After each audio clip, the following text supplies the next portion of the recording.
बच्चों, advance phrases 26 बता रहा हूँ। इसमें जो भी फ्रेजेस आ रहे हैं इसके पहले आप थोड़ी इसकी प्रैक्टिस करें, उसके बाद में आपको डिक्टेशन दूँगा।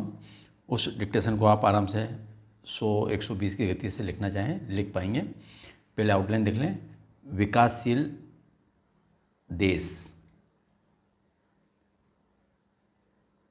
ये विकासशील और ये देश, विकासशील देश।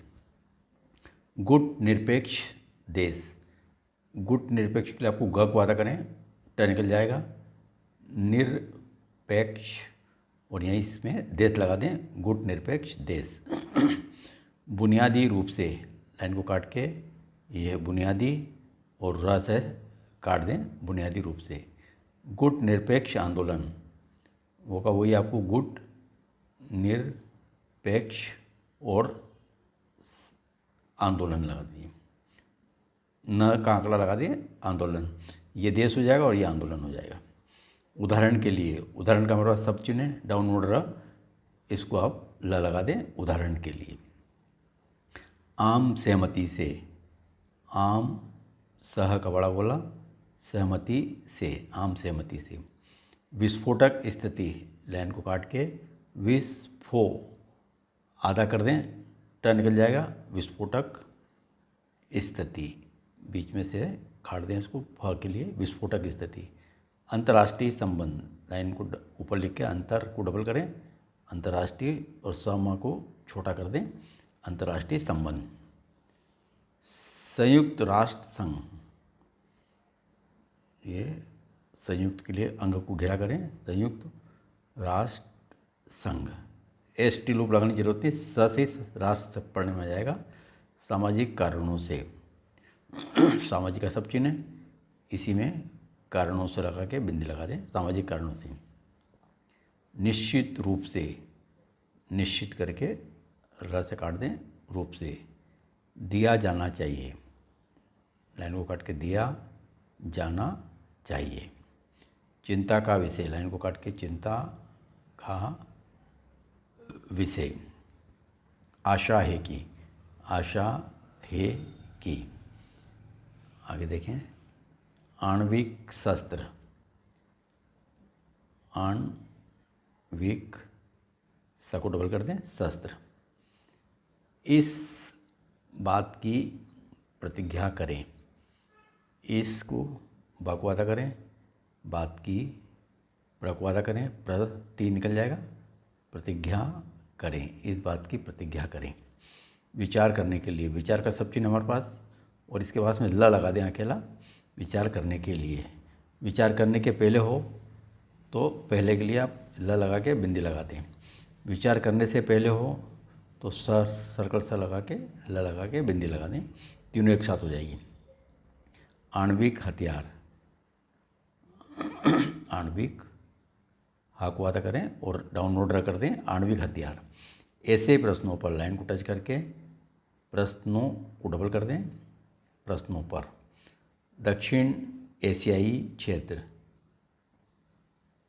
दक्षिण एशियाई का स लगाएं और क्षेत्र के लिए STR लूप लगा दें, दक्षिण एशियाई क्षेत्र।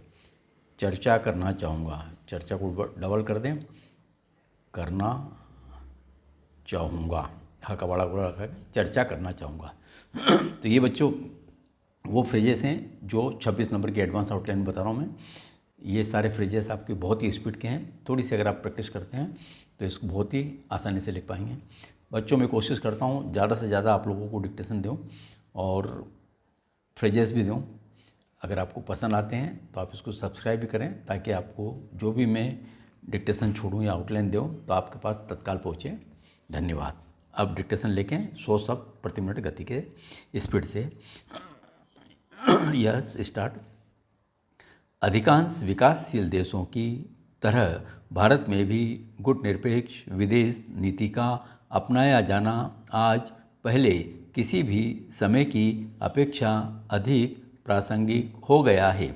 गुट निरपेक्षता का बुनियादी रूप से अर्थ होता है कि देशों को स्वतंत्रतापूर्वक रहने और अपना विकास करने का अवसर मिले, चाहे वे किसी भी ब्लॉक के देश क्यों न हों, चाहे किसी विशेष समय में एक ब्लॉक हो या एक से अधिक गुटनिरपेक्ष देश यह चाहेंगे कि वे अपनी आज़ादी बनाए रखें, अपने हिसाब से फैसले कर सकें और उनको इस या उस ब्लॉक से पेशगी ही नत्थी न होना पड़े।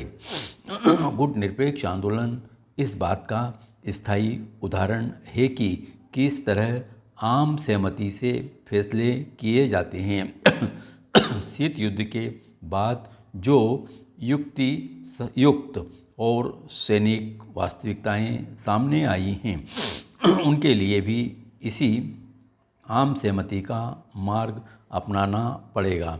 आज आम सहमति से ही परिवर्तन लाना जरूरी है, अन्यथा बाद में विस्फोटक स्थिति का सामना करना पड़ सकता है। अंतर्राष्ट्रीय संबंधों में आज प्राथमिकताएं इन बातों को मिलनी चाहिए। संयुक्त राष्ट्र संघ का लोकतंत्रीकरण, व्यापक विनाशकारी आणविक और अन्य हथियारों का उन्मूलन और धनी तथा निर्धन देशों के बीच नाराजगी पैदा करने वाले आर्थिक और सामाजिक कारणों पर कुठाराघात करना, आधिपत्य जमाए रखने की कल्पना पर चिपके नहीं रहना चाहिए, उसे निश्चित रूप से छोड़ दिया जाना चाहिए। आणविक प्रसार का प्रश्न हमारे लिए मुख्य चिंता का विषय रहा है। अब एक ऐसा अवसर आया है जिसे हमें आशा है कि कुछ आणविक शस्त्रों वाले देशों के संकीर्ण हितों की खातिर दुनिया खोना नहीं चाहेगी। पहले भले ही कभी आणविक अस्त्रों का कोई औचित्य रहा हो, अब तो वह कदापि नहीं है। इसे और अधिक स्पष्ट करने की कोई ज़रूरत नहीं है। हमने हमेशा इस बात का समर्थन किया है कि विश्व आणविक शस्त्रों से मुक्त रहना चाहिए। इसके लिए ज़रूरी है कि सभी आणविक शस्त्रों वाले देश इस बात की प्रतिज्ञा करें कि वे अपने आणविक शस्त्र समाप्त कर देंगे और इसी के साथ जो देश आणविक शस्त्र बनाने की क्षमता रखते हैं, वे भी इस क्षमता का आणविक शस्त्र न बनाने की प्रतिज्ञा करें। इन प्रतिज्ञाओं को अमल में लाने के लिए एक निश्चित समयावधि का कार्यक्रम होना चाहिए और इसकी बाकायदा जांच की जानी चाहिए। इस लक्ष्य की प्राप्ति